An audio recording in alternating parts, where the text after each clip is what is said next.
Appreciate you being here. It may be one of the most destructive myths of liberalism that the government understands a child's needs better than his or her parents do. American citizens pay taxes to fund an education system that fails millions of students each year. No one disputes that a true education is the antidote to some of the most serious problems plaguing the underprivileged youth of this country. What we dispute, however, with the support of endless empirical evidence, is that the educational process can be squeezed into a one-size-fits-all national mold. Different kids have different needs, and parents should have a say in the trajectory of a system they pay to support. At a time when the media has exploited the cause of social inequality at the behest of President Obama, Senator Tim Scott offers us a real way to combat the disadvantages many Americans face. The Choice Act will empower parents to choose the educational paths that best suit the unrepeatable qualities of their children. It provides poor, disabled, and military families with scholarships to attend schools of their choice. True equal opportunity begins at the ground floor. When parents lead the conversation about how their tax dollars are spent, the educational system can be revitalized from the perspective of their customer. I should note that our next senator is, in my mind, the best senator we've had from South Carolina in the last 10 years. That may get me in trouble here at the Heritage Foundation for saying, but I am honored to introduce our next speaker, leading the charge on behalf of these American families, Senator Tim Scott.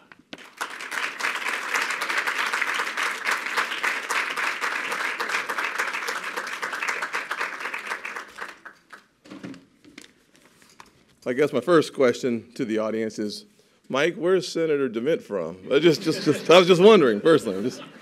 Wow.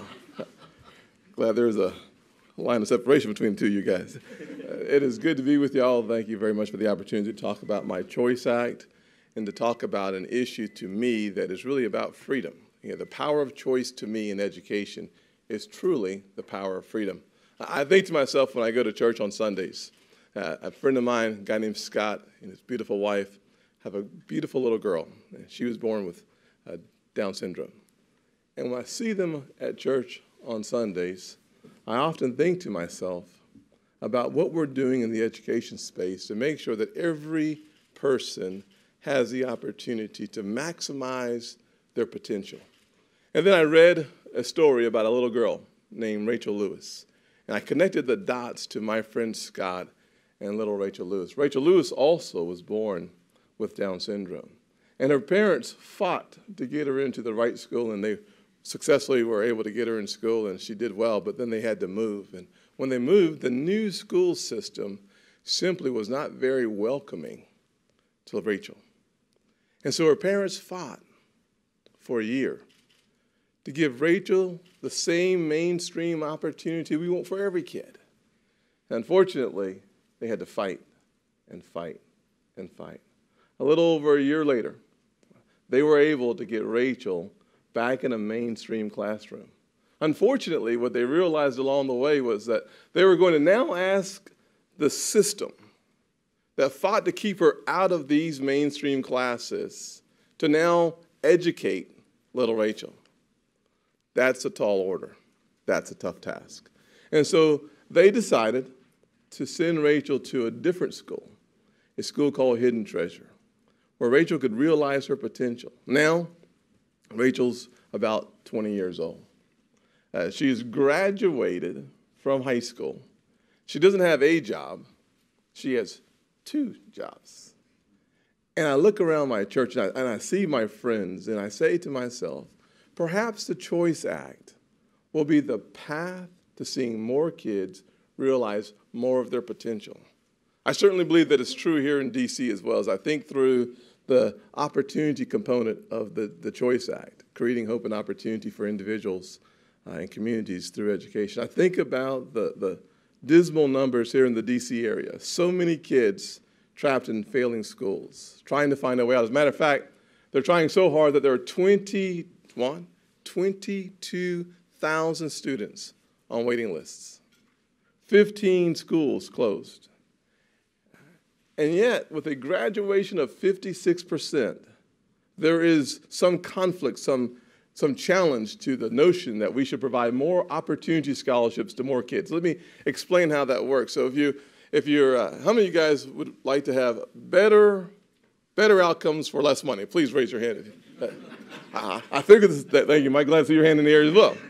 Now, Would you rather pay $20,000 for a 56% high school graduation rate, or if I gave you door number 2, would you choose $8,500 for a 97% graduation rate? How many of y'all would go with the 97%? Let me just think. I know I'm not supposed to leave the microphone. I just want to make sure everybody's okay right here. Where are you from, sir? Well, your hand's not in the air. I'll come back to you in a little bit. And that is the difference here with the DC Opportunity Scholarship. We're talking about the 6,000 kids over the last 10 years who've finished school here in the DC area have a 97% graduation rate. But more importantly, 91% of those students go on to a 2-year or a 4-year college. If, in fact, choice, the power of choice, is the power of freedom, we ought to take a serious look at the outcome of education right here at a place where we could have a true challenge. $20,000 for 56% of the kids to be able to go on to a 2-year or 4-year education, or $8,500 where the kid 97 out of 100 times graduates. 91 out of 100 times goes on to get a 2-year or 4-year education. And 94 out of 100 times the parents are completely satisfied with their education. These are remarkable numbers. I will tell you as I close here that as a kid growing up who did not do well in school, I think my story's been told a couple times, but just to refresh your memory, I was that kid. You see, 98% of those kids, they come from underperforming schools. Too many of those kids, 86% of the kids are African American, 14% are Hispanic. Too often we write off these kids as at-risk kids that will never perform. I would rather see the results of the 6,000 kids that have gone through the Opportunity Scholarship. I would rather call the kids high potential children with a great future, an amazing platform, and paths that are filled with prosperity, because we know that if you look at the results of education, we can see the results of employment. And let me finalize with this. As we study the numbers, and we have this great debate on issues over the next at least 9 or 10 months before an election, I'd like for us to have that debate even after the election. If our other side would like to participate, I'll show up anywhere, anytime, any day to have that debate. Because what we're talking about is the quality of life that Americans will experience for a very long time to come. And so if you have a college education, your unemployment rate is under 4% today. If you graduate from high school, it's around 7.7%. For those who do not graduate from high school, which in my county back at home in South Carolina, 56% of African American males aren't finishing high school. The unemployment rate is 10%. But here's where the rubber meets the road. After age 25, those who have not graduated from high school, only 50% of them are actually in the labor force. So think about that 10% unemployment rate, compounded by the fact that only half are in the workforce. If we want to have a serious debate about people, let's have a debate about the foundation on which they stand. Let's have a serious debate, not about how to make more Republicans or make more Democrats or have a political conversation. I want to have a conversation about the future of a country, and it's based on our education.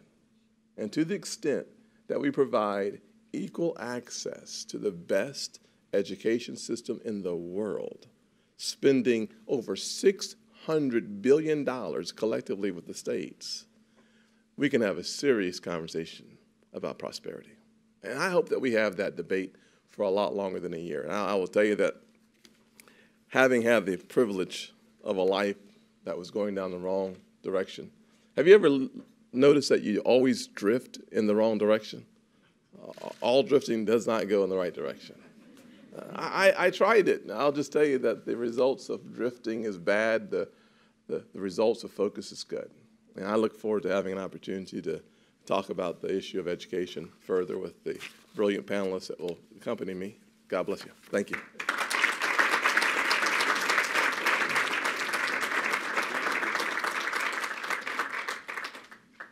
Panel, I had an unfair advantage during the senator's pop quiz. Derek Morgan, who's our head of domestic and economic policy, was over there, and so just on the numbers questions, I could see if your hand went up or not to know what to say. But we have a great panel joining us. Lindsay Burke is the Will Skillman Fellow in Educational Policy here at the Heritage Foundation. Juan Williams is somebody who needs no introduction other than to say that we're incredibly grateful here at Heritage for the many ways that he's engaged with us over the last couple of years on this important issue. So.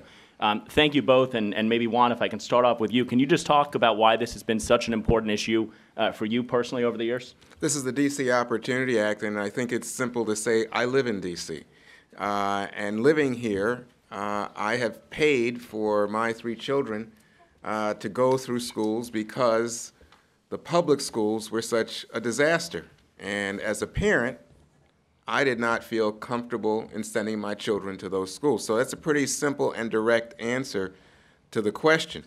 But I would also put in there this, that I was interviewing, actually in my role as a journalist, Senator Scott last week, and one of the things he said to me was the whole notion of wanting to create change in a system that's failing children, that if he is that child that wants a good opportunity, wants an education, he would want someone, some politician, somebody to stand up and say, this is an urgent need right now. That's what Senator Scott said to me.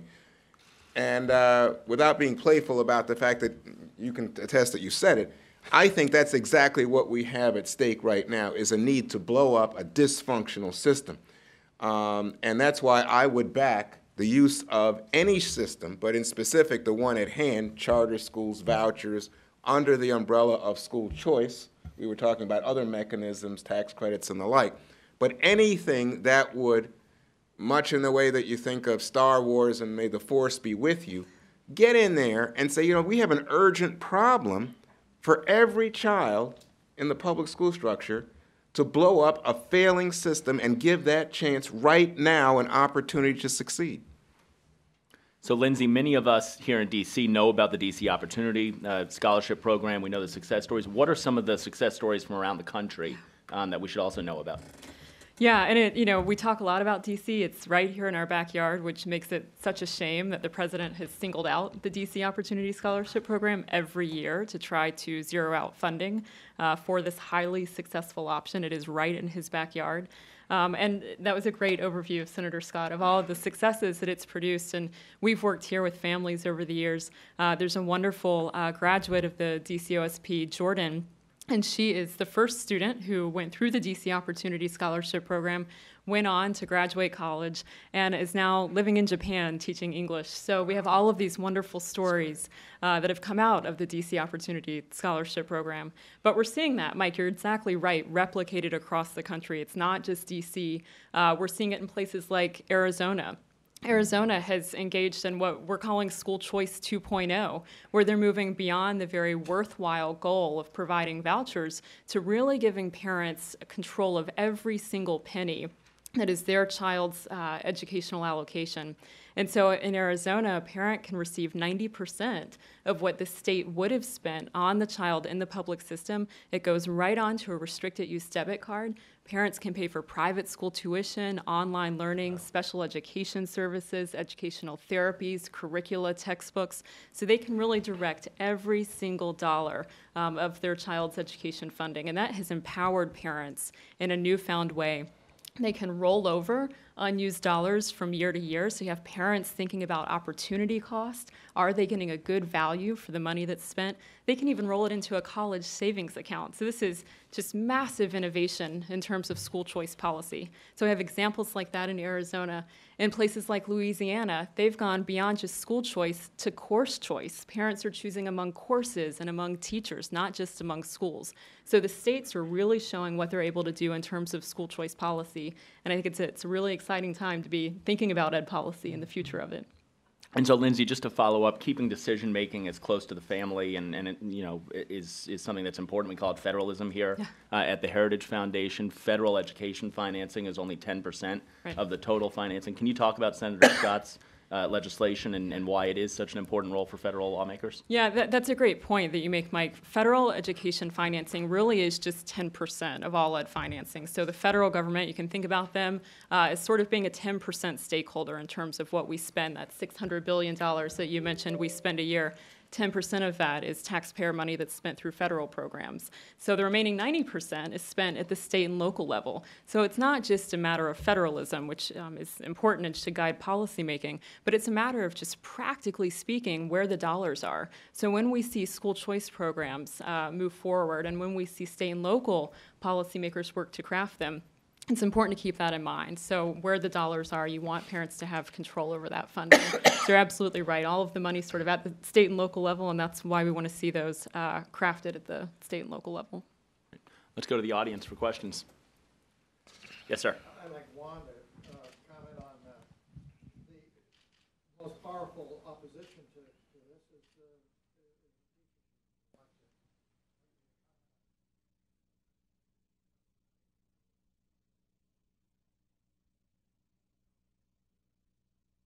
You know, this is an interesting point, and again, I come back to, I was interviewing Senator Scott for a piece that I wrote for The Hill. It came out today, and we were talking in general terms about how you impress upon people the importance of school choice so that you can get public support for this, and in specific, in minority communities.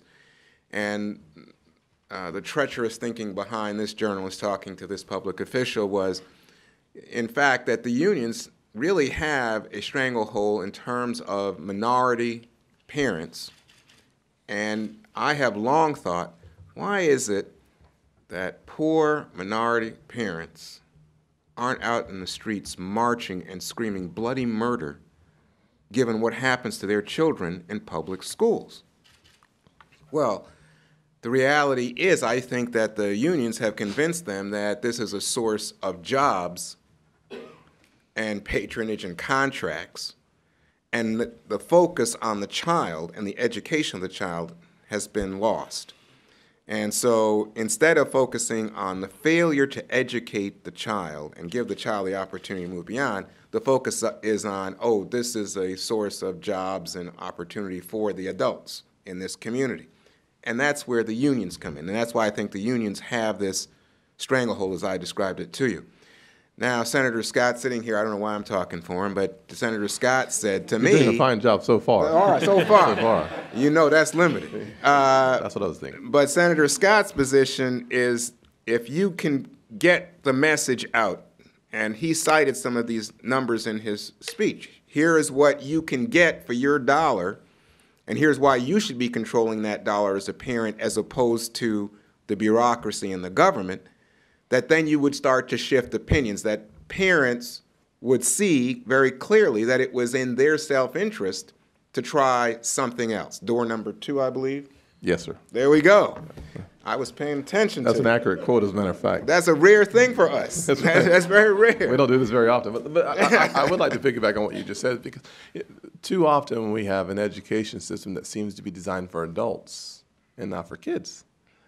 And so we should ask ourselves the question, those adults who care most about the kid are called parents. And teachers love kids as well. And so the question we have to ask ourselves is, when I look at the success of some schools back at home, Meeting Street Academy has 2 locations, one in the Low Country, one in the upstate, and the parents are immersed in the education responsibilities of their kids. And it's producing amazing results. And when I've traveled the country, whether it's Cleveland or in Wisconsin, looking at either choice programs or charter school programs, what I find is that the part of that secret sauce of success, it's not figuring out how to go from 600 billion to 700 billion. It's how to get parents intimately involved on a daily basis or a weekly basis in education decisions for their kids, and how to make sure that they partner with the teachers. And any system that doesn't start with the kid and work their way out is a system that's bound to fail at the objective of producing a product that is competitive in a global society, in a global world, or the economics factors are driving companies to other places. And if we had a conversation specifically about STEM and the impact that STEM education is going to have on America's competitive position globally, it's a very interesting and provocative conversation that we could have.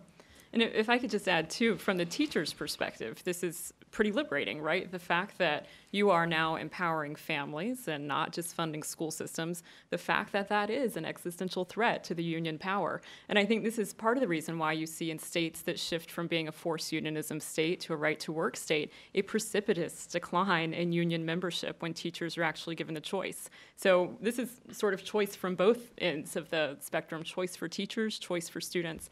And I should just add, too, Senator Scott's proposal is important because it takes that 10%, that 90-10 share we were talking about a minute ago, and it allows that 10% to be portable. If a state wants to take the money that is designated for children with special needs and allow parents to take that to a private school of choice, they're able to do that. So the money that we're spending at the federal level, that 10% share, it becomes much more flexible and student-centered. Andy. One of the biggest arguments against Thank you. One of the biggest arguments against school choice is the lack of funding that go in the public schools, and that funding dries up, and that's to the detriment of all the kids who stay in the public schools. But yet, Lindsay, you've said about the programs in Arizona and Louisiana. Where do they find this lack of funding from? Yeah, so a few things on that. We have a growing body of empirical evidence that shows not only does school choice benefit the students who receive a voucher or a scholarship to attend a private school that their parents have chosen, but the public system improves as well. We often talk about school choice being a rising tide that lifts all boats. That competitive pressure that personally I think has been lacking from the public system for decades now, that competitive pressure when parents actually have a right of exit out of a school that's not meeting the needs of their child has really produced some beautiful results for the students who decide to remain in the public system as well. If you look at Florida, they have a large scholarship program for children with special needs. Not only did the children who received a scholarship see statistically significantly improved results in terms of academic achievement, but so did their peers who chose to stay in the public system. And so I think as we're thinking through school choice, our default position should be that everyone makes a choice when they enter the system. And if that happens to be your local public school, that's great if it's meeting your needs. But public schools should not have the virtue of receiving dollars and students, no matter how poorly they're performing. And so I think that competitive aspect is something that we'll see replicated, and we will see improvements across the board. And I think the key here, just tying in something that we've heard from Lindsay and Senator Scott, is that you are, from my perspective, empowering parents. You are believing in the idea that the parent loves, cares for that child, and believes in that child's potential, however limited that potential might be, but believes the child has potential, and that the parent is going to make the wise choice for their child. And I think that's the key here, empowering parents. Yeah, and sorry, I'll add one other thing on that too. School choice program design, if you look at Arizona, which I mentioned a little while ago, with their Ed Savings Account program, parents get 90% of that money. 10% remains with the school system. So for things like fixed overhead costs that the public school's currently dealing with, Arizona's taken that into consideration. So as states are crafting school choice programs, they're thinking about things like overhead costs that you'll often hear opponents bring up. So. The other thing I'd add to that, too, is if you think about the number of schools that are closing in school districts across the country, and if we're talking about a per pupil count, per school count, let's look at D.C. specifically, if 15 schools closed, that's going to put amazing pressure for those kids from those 15 schools to go to other schools, right? So the real question is, if you do the math and figure it out, the number of schools that are closing, the number of students that are being transferred, the number of costs that are being transferred, why wouldn't you have a component in there where part of the transferability or transfer opportunity really goes to a school choice opportunity or component, as opposed to simply saying the school that still, or the students that are left behind, what's there for them? Well, actually, a lot of the schools are closing.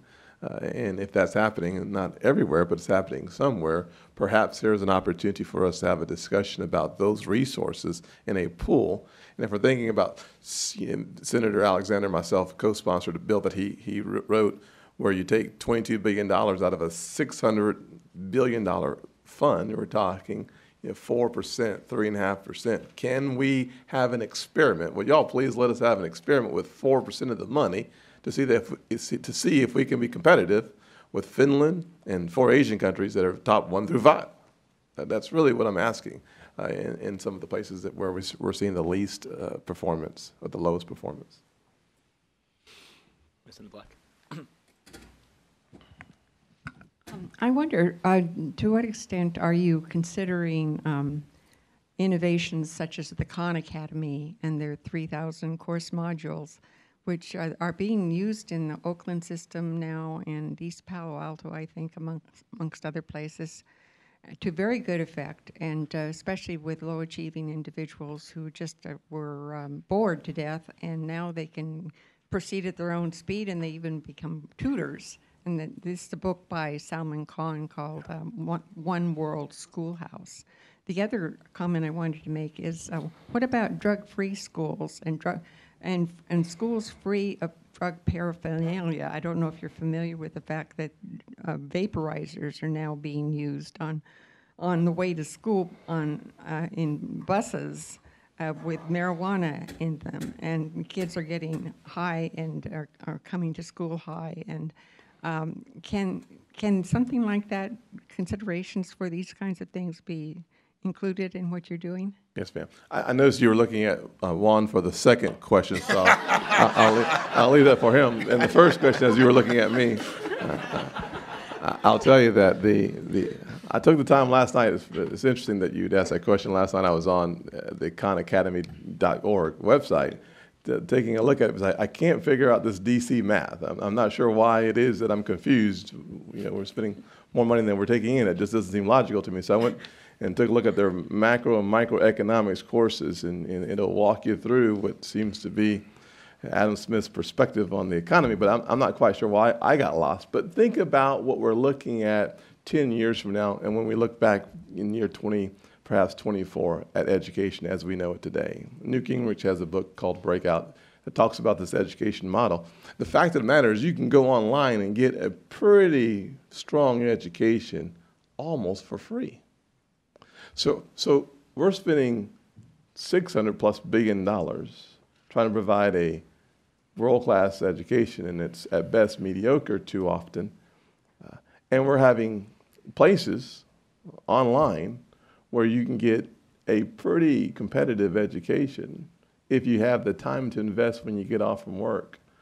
So I think the next iteration of education and the competition to come is how the internet and virtual schools will start replacing and or competing with this notion that we have today of education. So on the second part of that question on using vaporizers or something for something, I'm going to let you deal with that something.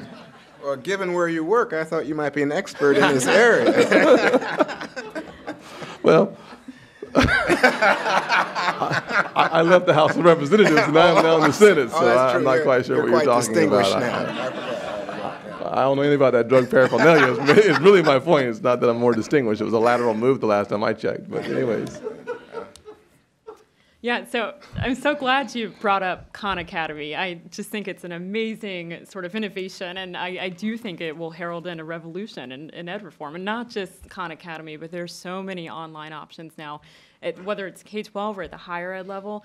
At the higher ed level, and I think we'll probably hear more about this afternoon, you have Harvard and MIT that are coming together to form edX, which provide free online courses. These are some of the most august institutions in the world that are providing these options for free.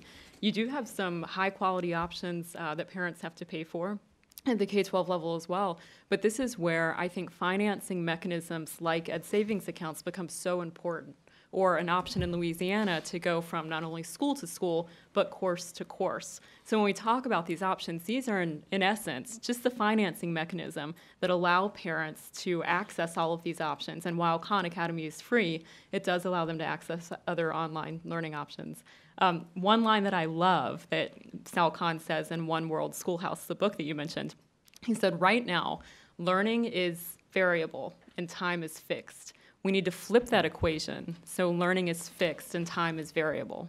And I think that's what online learning and school choice writ large really help us to do. It's this mass customization of learning that is student-centric and basically ensures that a student masters a concept before they move on, so that learning piece is fixed, not variable for students. And one other thing on that too, I think on the homeschooling front, imagine what this could do for homeschooling. A parent now being equipped with Khan Academy, those 3,000 lessons in economics or math or DC math, whatever it might be, that Fuzzy are now math. equipped, fuzzy math, right?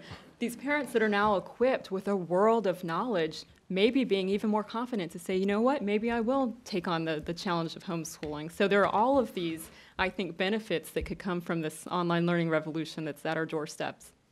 Senator, can you talk specifically on the Choice Act, where it stands legislatively and what we can all do to help it move forward? Well, where it stands legislatively, we put it in, I think, January 9th, we submitted the bill. I'm not sure if you're aware of the way the Senate has been progressing this year. I think there were 180 bills passed by the House that have not seen the light of day. I've heard of the Do Nothing Congress, but it sounds like the Do Nothing Senate. There's a person that you could call, I think it's Senator Harry Reid, would go a long way to helping us have a serious debate on whether or not the bill itself, the Choice Act, has merits. I'd love to have that debate on the floor of the Senate. I think we could have a robust debate with parents and teachers throughout the country if we could find a way to get it to a vote. But right now it seems to be right behind the other couple hundred bills that we haven't taken up so far. Is there any bipartisan interest that you find amongst your colleagues, even if it's not spoken about in public? There is. I had a great conversation last week with Congresswoman Sheila Jackson about the legislation is heading to her office late last week, and hopefully we'll have an opportunity to have that discussion and perhaps get some co-sponsor that will help it to move through the Senate as well. But one of the things that's starting to happen, I see in the education front, is that we're starting to look at the outcome. It's an interesting conversation to have when you're focused on the outcome and not the intentions. As too often we may demonize people's intentions and not have a serious conversation about the outcomes. And the more we focus on the outcomes of education, the more I'm realizing that there are some folks, they say politics makes strange bedfellows. There are folks coming together, Ted Cruz and Sheila Jackson coming together, looking at ways to improve the outcome because it's so important to who we are as a people. And this nation will benefit from that debate. Yes, ma'am, on the right.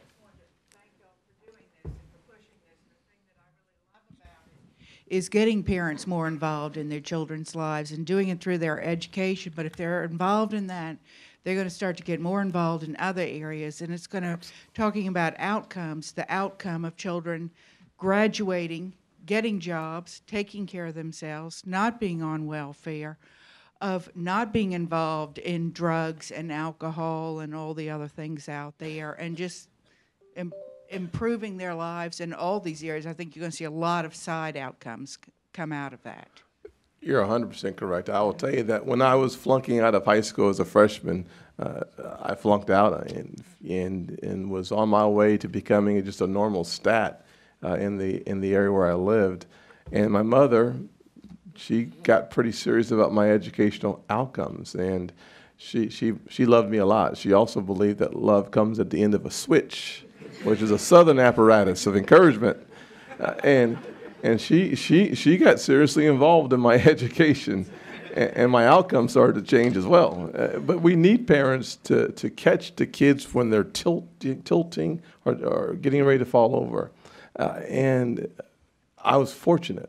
I think there are parents everywhere in this country asking for a lifeline. Help me help myself. And this does that.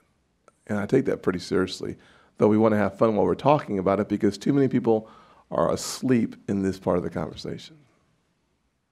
Yeah, and just to add to that too, not that anyone would condone folks breaking the law, but you often see news stories about parents who risk breaking the law to find a school that's outside of their child's assigned zip code. So the extent to which a parent will go to find a quality education for their child, I think, is evidence in some of those stories that we see. And one of the great lines that came out from the evaluation of the DC Opportunity Scholarship Program conducted by the University of Arkansas and the Department of Ed was that school choice in the DC voucher program moved parents from the margins to the centers of their child's academic experience. And we see that over and over again in school choice programs throughout the country. The level to which parental involvement is increased as a result of choice. Yes, sir. A broader question in education. This would be directed to Senator Scott, but Von Williams can also participate. You alluded to one person controls what gets on the Senate floor.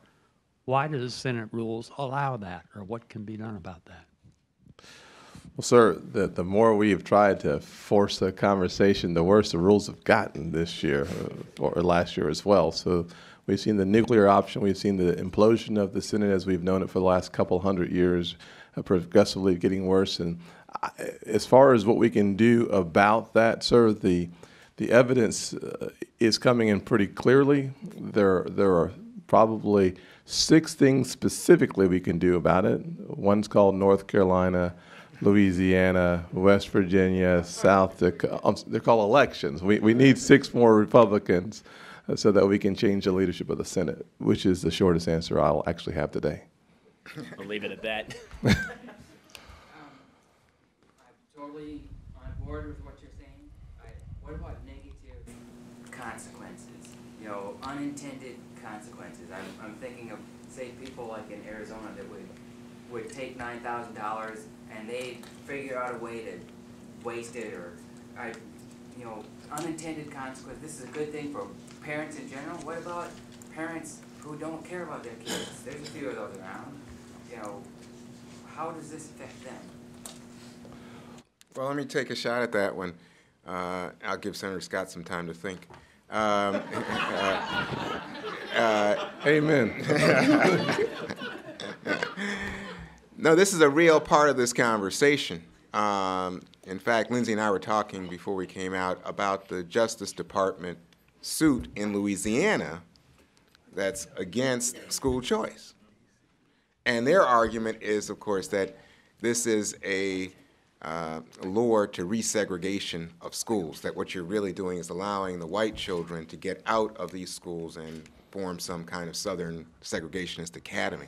Now, this is a ludicrous suggestion in this context. The minute you look at it, you will discover that the scholarships are limited to low-income children, principally in New Orleans, principally black kids, and in overwhelmingly districts that are already under the Desegregation Act.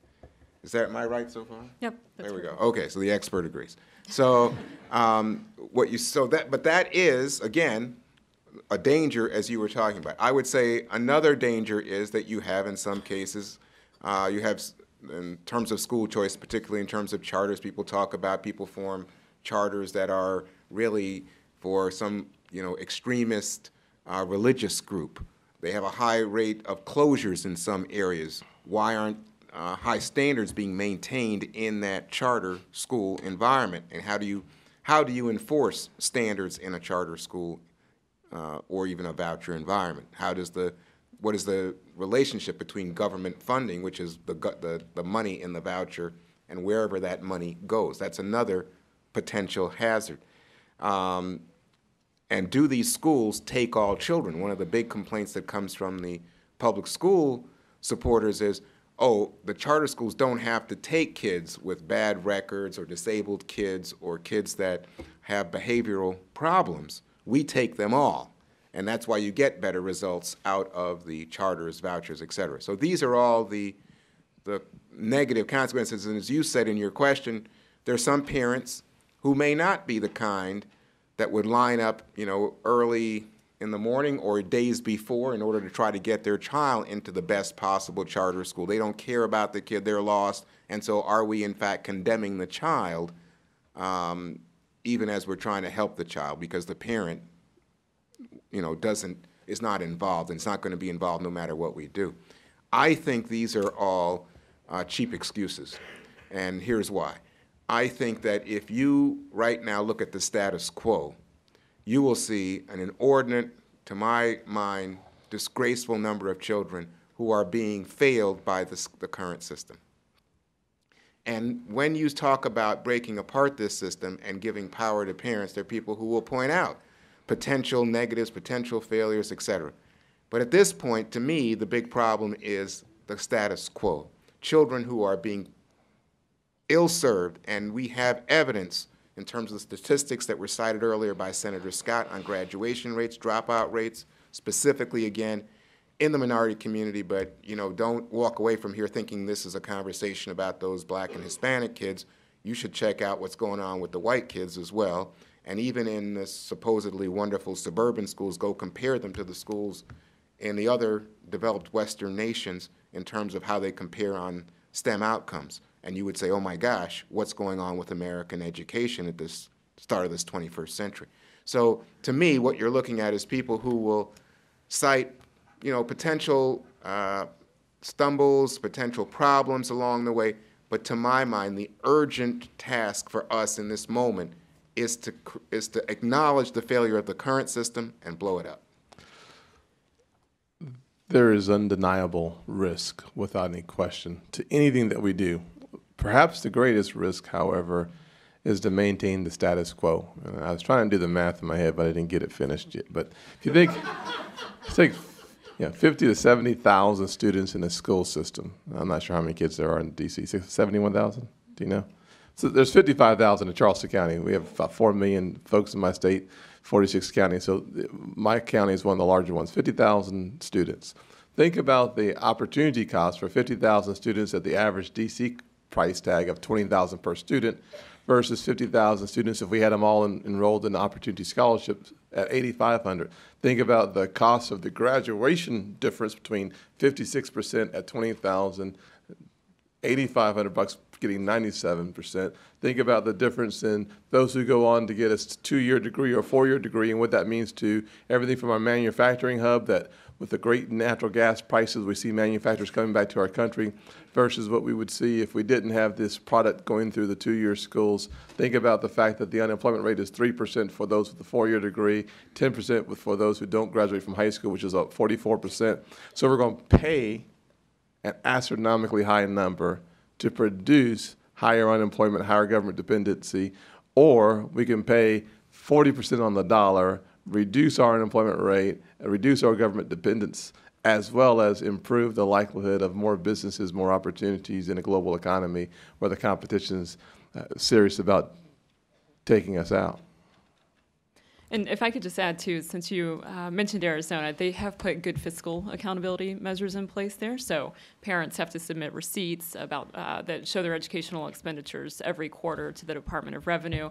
They don't get the next quarter's disbursement until they've submitted those receipts. So they have some good fiscal accountability measures in place. And yes, you're always going to get a couple of bad apples, but I don't think that should be our default position when we think about parents. By and large, they are fighting with every breath to get the best possible educational opportunity for their children.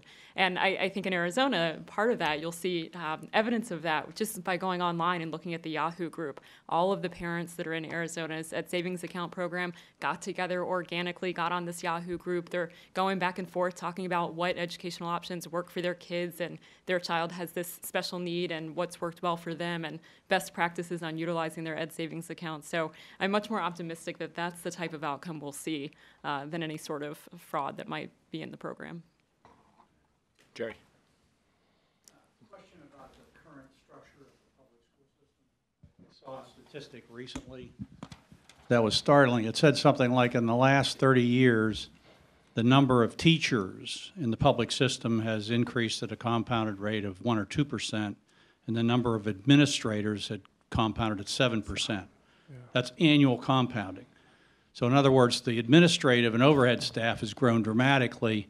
The number of teachers has not. So I would perhaps your newer methods, your options, your choice, your charter schools could help get at this model problem. And the second thing I'd say is don't we need a system where we attract the best teachers, the best people, and reward those teachers and celebrate those teachers? Because in my own experience, I remember the great teachers I had in school and recognize how much they helped me over my life. So I think the current system often does not differentiate excellence in teachers from ordinary or less than that. Thank you. There are, when I was in the South Carolina State Legislature in the State House, we had some measures to improve the actual in-classroom expenditures versus the overhead. And so in my state at the time, this is back in 2008 or 2009, I think the numbers are 44 cents on the dollar went to the classroom, 56 cents on the dollar did not. The national average was around 65 cents on the dollar went to the classrooms. And so the debate that we had, and our governor was in the State House with me then, and she had a piece of legislation, if I have this correct, that was to take our state average from 44 cents to 65 cents. And all of that, what that means is $1.6 billion more, I think it was at the time, into the classrooms. And so the debate that we have about money really should be a debate about how we use the money. The average education department employee, I believe, makes around $100,000, $103,000 a year, whereas a teacher makes a whole lot less than that typically. And so what we ought to have a debate about is where are our priorities, starting with the kid and who's closest to the kid, and make sure that we pay and reward those folks that are closest to the kid, and take a look at how we're using those dollars. But the evidence is pretty clear, and I certainly believe in a ground zero up approach to that, and having the folks closest to the student helping making those decisions, and not me in Washington. But that is a part of that serious debate that we ought to have. And the federal government has layered such a bureaucratic compliance burden onto states and local school districts that you can hardly blame them, really, for all of the administrative bloat that they've had to take on over the years just to comply with the Department of Education's paperwork demands. And we have seen tremendous administrative bloat. Just a couple of stats we've seen since the 1960s, a 7% increase in the number of students that are enrolled in public schools across the country, but an 84% increase in the number of teachers and administrative staff. And if you just look at the teacher to non-teacher ratio, in 1960, there were 2.36 teachers for every non-teacher in a classroom. Today, it's 1-to-1. So for every school teacher you see in a district, there's an administrative counterpart. And so much of that is just that bureaucratic compliance burden that's levied on school districts from Washington. Senator, thank you for your leadership on this. Juan Williams, thank you for being with us. And Lindsay, thanks for putting it all together and giving us these great ideas that we can turn into legislative text. So, thank you, Mike. Thank you all.